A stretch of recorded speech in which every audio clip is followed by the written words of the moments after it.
اس وقت جی بالا کوٹ کے مقام پر ہم موجود ہیں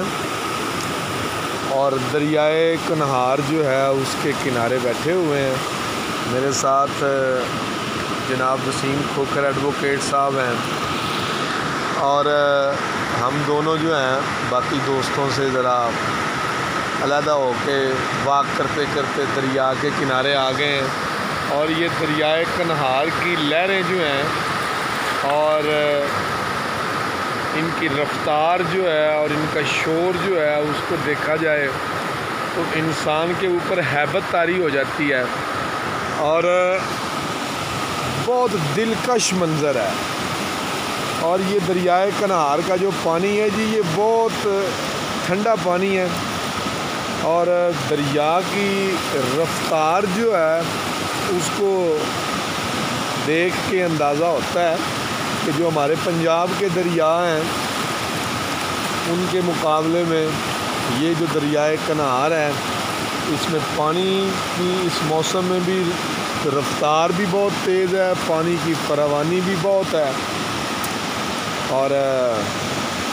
موسم جو ہے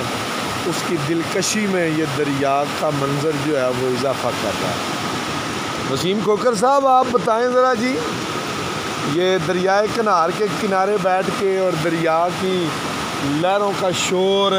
اور موسم کی ٹھنڈک آپ کو کیسا محسوس ہو رہا ہے؟ اصل میں انسان اللہ کی مخلوق ہونے کی وجہ سے کسی نہ کسی طرح اللہ کے ساتھ منسوب ہے اور اس طرح کی چیزیں جہاں انسان پر خوف طاری کرتے ہیں وہاں پر اللہ کی قربت کی بھی وجہ بنتی ہے. اور اتنی ہیبت ناک جگہ پر موجود ہونے کے باوجود اگر ہم محفوظ ہیں اور یہاں پر بہت سارے لوگ محفوظ ہیں تو وہ اللہ کا فضل اور اللہ کی اپنے بندوں پر رحمت ہے. پانی نعمت کی طرح یہاں پر بہہ رہا ہے, ٹھنڈا یخت پانی ہے اور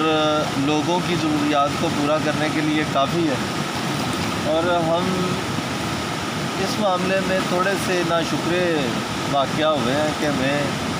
اپنے ملک کی ضروریات پانی کی بنیاد پر بجلی کی صورت میں یا کاشتکاری میں جو پانی ہمیں ضرورت کے مطابق چاہیے ہوتا ہے ہم ضائع کر رہے ہیں, ہم اس کو استعمال نہیں کر رہے. ایک اور چیز جو ہمارے اختیار میں نہیں ہے وہ بھی میں سمجھتا ہوں کہ اللہ تعالیٰ ہر بندے کو توفیق دے کہ پاکستان کی 22 کروڑ آبادی میں تقریباً 22 لاکھ بندے ہوں گے جو اس علاقے کے نہیں اور یہاں پر آ کے اللہ کی قدرت کو دیکھ کر لطف اندوز ہوتے ہیں. بہت سارے باقی سارے لوگ